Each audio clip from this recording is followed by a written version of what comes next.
Next on deck with Tim Black. According to reports, the family of 17-year-old Austin Metcalf, who was fatally stabbed, was targeted by a swatting incident on Thursday, April 17th. For anybody who's unaware of what swatting is, that's when someone makes a prank call to the authorities and says that there's an emergency at your address, and this alerts a SWAT team to an address as an harassment tactic. In this case, officers responded with guns drawn to a fake report of gunshots at the Metcalf home. This marks the second swatting incident targeting the Metcalf family, with a previous occurrence on April 8th. Besides it being against the law, that's some real punk stuff to do. It's very dangerous to make that call, and I don't understand why whoever's doing it, I don't understand what they're trying to accomplish. Now, there's a couple different schools of thought here. One could be that there are actually some fools that think this is hilarious. These are people that are not adjusted to life in the real world, who have a horrible sense of humor. There could also be people that want to cause harm. Okay? That's another case scenario. Could be people hoping that something bad happens when the SWAT teams show up.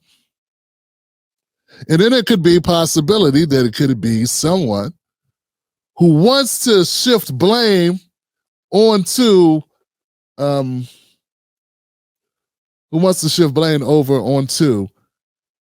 Karmelo Anthony supporters and further, kind of kick dirt on the Karmelo Anthony supporters. So that's possible.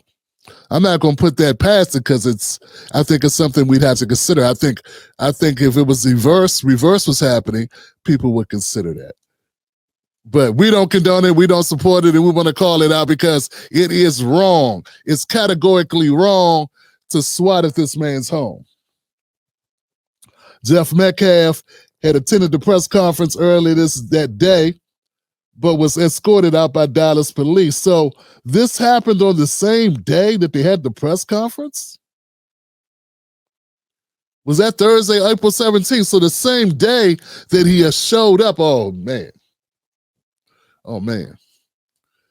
It's looking like this was a retaliation effort. Yeah. Folks, this looks like retaliation. Don't it look like retaliation to you? I mean, we can't be certain, but we can make assumptions about what's happening. So the same day that Jeff Metcalf shows up uninvited to a press conference by the Karmelo Anthony family is the same day he gets swatted for the second time. And he was swatted before, according to this. I thought it was a total of 3. Jeff Metcalf expressed concern to CBS News that someone could be injured or killed as a result of these swatting incidents, which have forced him to leave his job. Wow. You know what, folks? We're not getting the reporting, a robust reporting of what's been happening with this case from both sides. Because I have looked at updates, so I have not heard that this was happening to Jeff Metcalf. Both families involved in the case claim to be facing harassment and threats, which brings me to the second part of my update. Let's get into that. Okay. As reported as well, that Jeff Metcalf, the Metcalf family, is not the only ones getting threats and having harassing been done by the public. We also have the Karmelo Anthony family that received numerous amounts of death threats, to the point where they have moved Karmelo Anthony into an undisclosed location for his own safety. That's right. They had to stash him away because of the number of death threats have increased. Now, I do know that there were death threats that they were receiving that weren't just for Karmelo Anthony, but also for his siblings.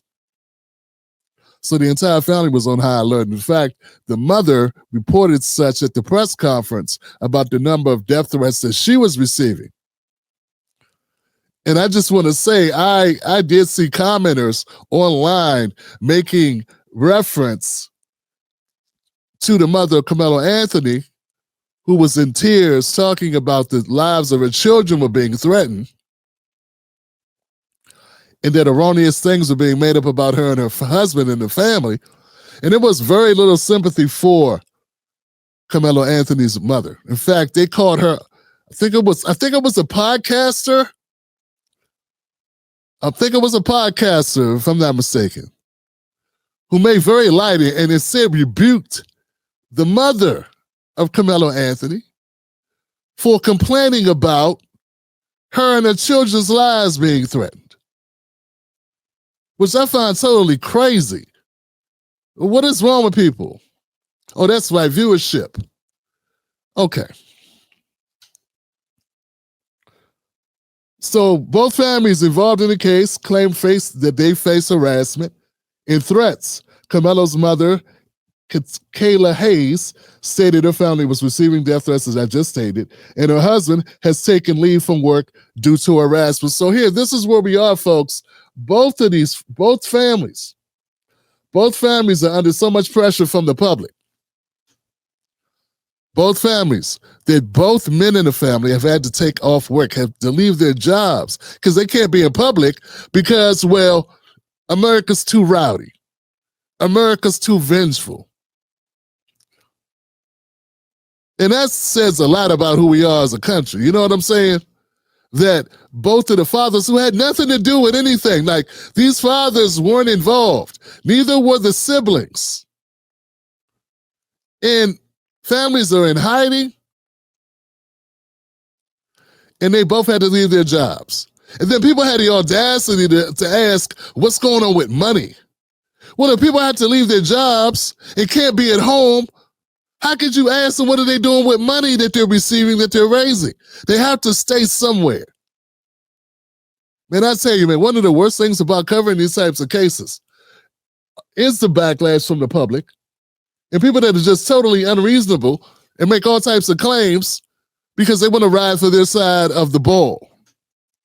Man, can we all just say, hey, whatever's happening here that's against the law, that's what's happening here, it shouldn't be happening.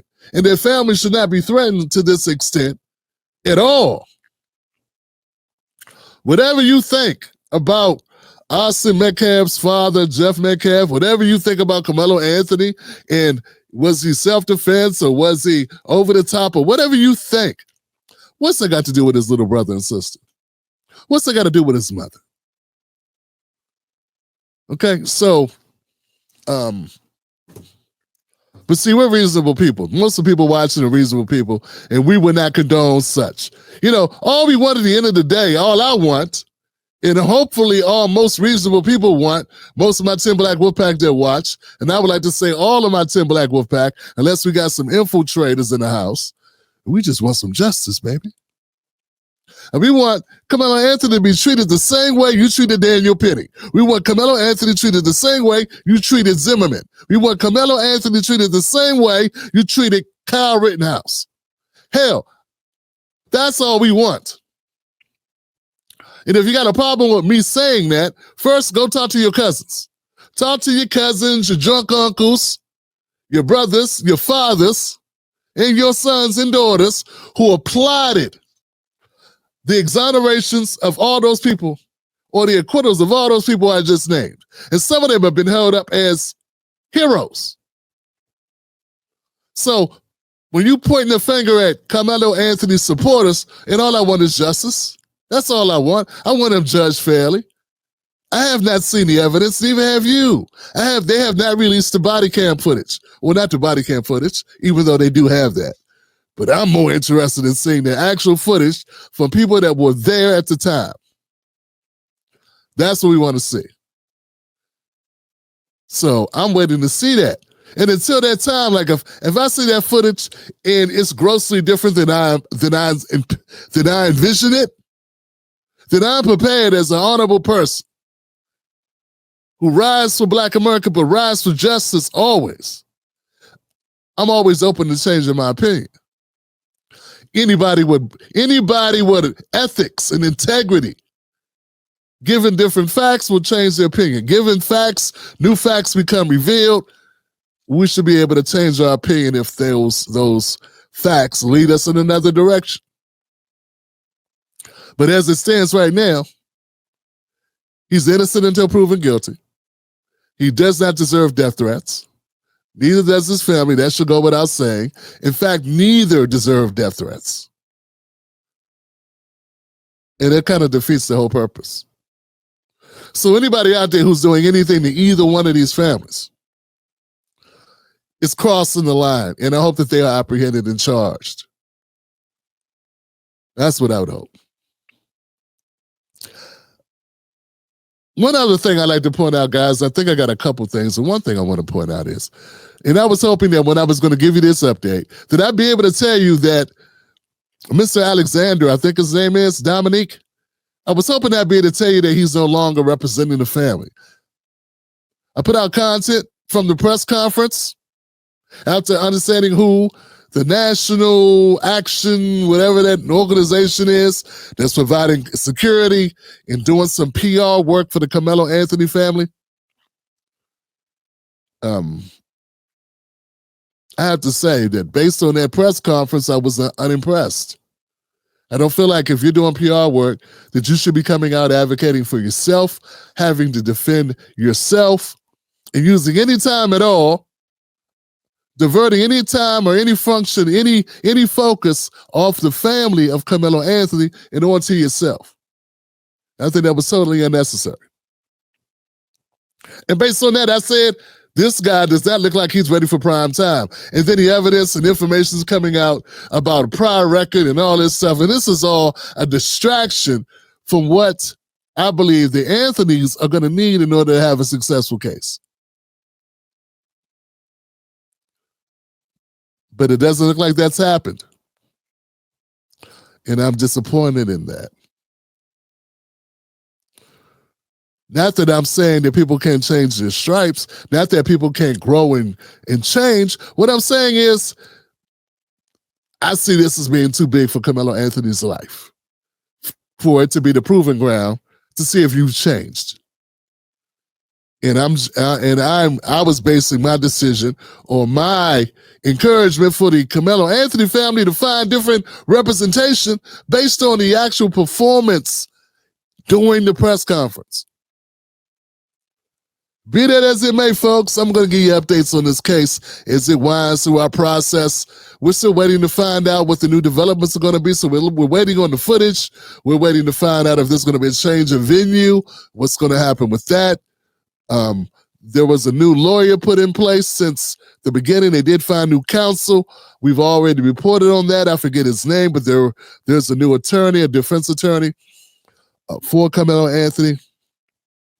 Yeah. And that's where we are. That's where we are. And I think that's all we have. I think that's all we have on the updates for the case. I just have you know that the Frisco police stated that they're working with both families to ensure their safety as the case progresses. And as we all know, as I reported, swatting incidents have become increasingly more popular over the years. This is an intimidation tactic targeting high-profile individuals or those involved in controversial cases. So it's not out of the ordinary that once your address is out there and you got people with an axe to grind, that you too can become a victim of that. I think that's all we have here for the actual updates. Now I'd like to go to part 2 to the updates to the Karmelo Anthony story with a focus on another story. Okay, so as I was doing my investigation, trying to find out some more background, trying to do a robust reporting on Karmelo Anthony and Austin Metcalf's story, I ran across another story that also took place in Texas. Just so happens there's another story in Texas of a similar background. This involved Casey Allison and a Joe Ramirez. Joe Ramirez. This happened a few years ago.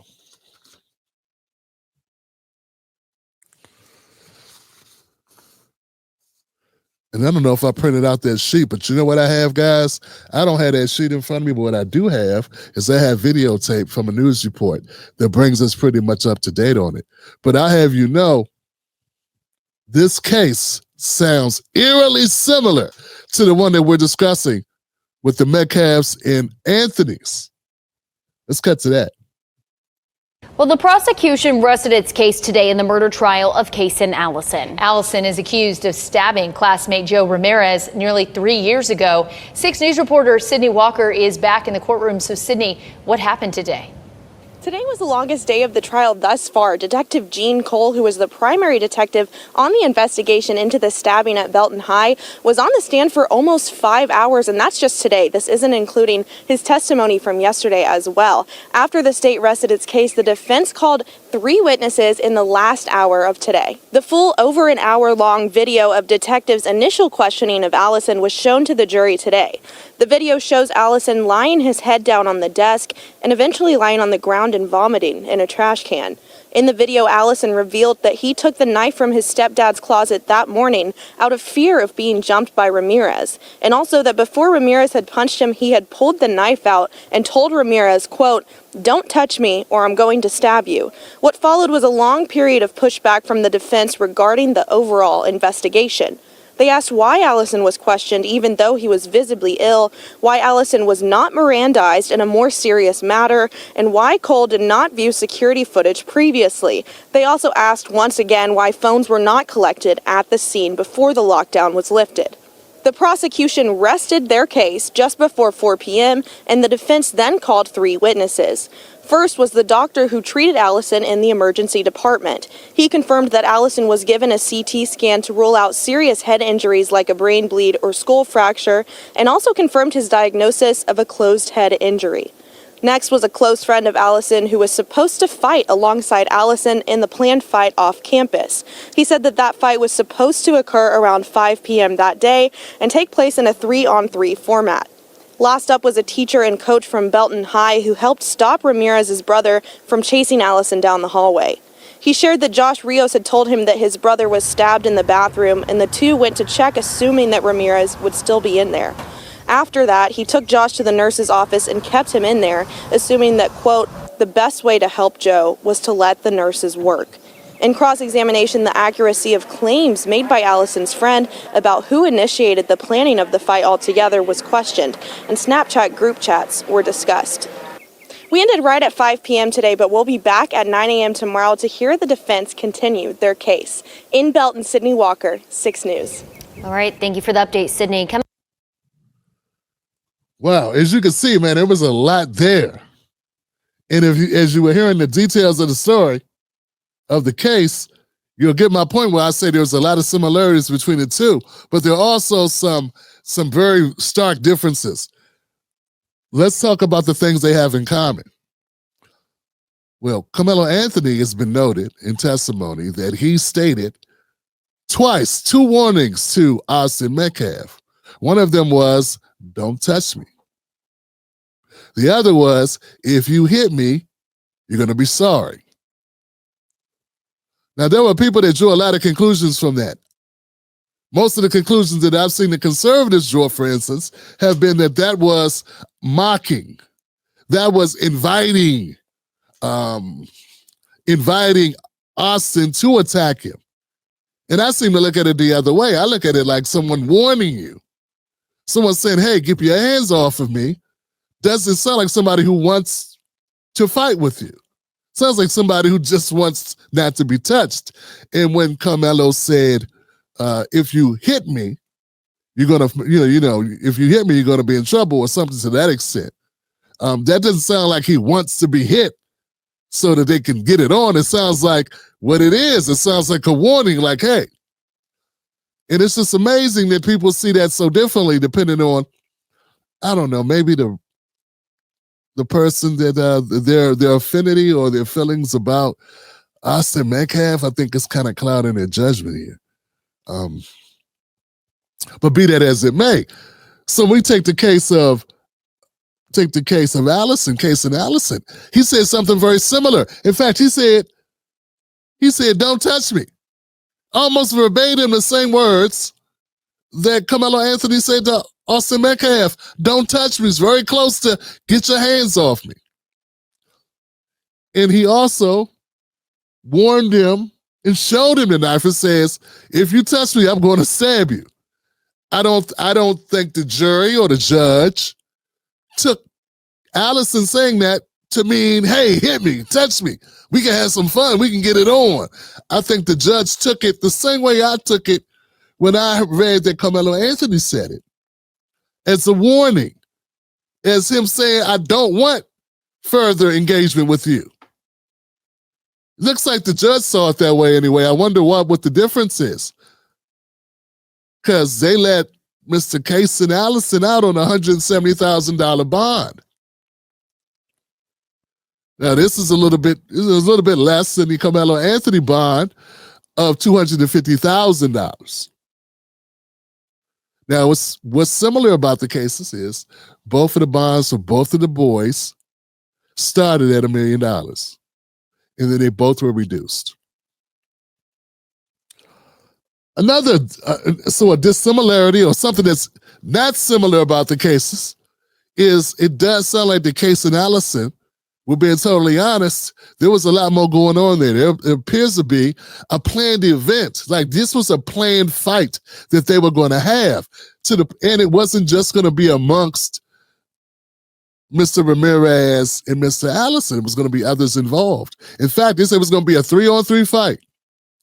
For some reason, in this planned fight, Allison felt it was necessary to bring a knife. This was actually, to me, this sounded more premeditated. I mean, he knew he was going to get into a fight. They had planned it. They knew where they were going to fight. He had picked fight partners. And still, he's been out on bail for 3 years. And it had made news nationally. But we know the difference in that, right? One of the differences is the makeup of the individuals. We have Karmelo Anthony, a Black American, and we have Austin Metcalf, a white American. But the difference is, well, you know, Kaysen Allison is a white American, and Joe Ramirez is a Latino American. He may be Mexican, I'm not sure, but he is Latino. So there you go. That's one of the differences. As typically, as we stated before, man, one of the worst things about it is we all have the feeling, everyone I've talked to about the case feels like it's, the reason why it gets such publicity and people are so upset is because of the racial dynamics. The racial dynamics has made it so. And that's what's so unfortunate about it. For the record, for this channel, for me, Tim Black, hey, I wish it never happened. I wish cooler heads would have prevailed. I wish that somebody would have intervened. I wish that people would get their facts right. I wish that an adult would have been present. I wish that somebody there would have cooled things out. I wish that Karmelo Anthony did not feel threatened to the point where he needed to escalate things or even have to defend himself. I wish it never took place. And I think it's nothing wrong to say that. And I wish, among all things, I wish that Austin Metcalf just would have kept his hands to himself. I wish he would have heeded the words of Karmelo Anthony and not felt it was his job to grab people or lay hands on people that aren't his child. And that's just sad because a loss of life is such a tragedy. And Karmelo Anthony's life is forever changed, and both families are forever changed. So it's just horrible all the way around. I wish it never took place. But what we're going to do on this channel, folks, we're going to keep updating you to the updates on this trial. We're invested not only emotionally, but we're invested in justice as it pertains to our young people, and we want to see the outcome be just. So let's hope that Karmelo Anthony gets a fair trial. Let's stay engaged and use our voices to call out anything that we see that looks like there's, bias by the courts. That's all I got on the story so far. Let's look for a speedy trial. The Allison case, Like I stated, it occurred back in 2022, and it's just now going to trial. But it is now at the defense. The defense is now putting on its case. So the prosecution is arrested, and now it's time for the defense. Which means they could have a verdict as soon as the end of the week. All right. That's all I got, guys. Let me know what you think about this story. Let me know your thoughts. If you got any information that I forgot or missed, please send that to Tim at TimBlackTV.com. We do our best, but hey, we do a lot of this with the help of the community. So if you got ideas, tips, advice, information, what have you, send it over to Tim at TimBlackTV.com. Once again, I should say, my condolences to the Metcalf family and to the Karmelo Anthony family. Our thoughts are with you, and we hope that you and your children remain safe as well. And to the swatters, who's ever calling in the SWATs, this is unhelpful.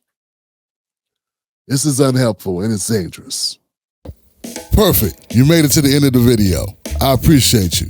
Now, Google thinks this next video is going to be perfect for you. It's right up your alley. So click the next video, watch that with me, and let's keep this politics going. You're built for this.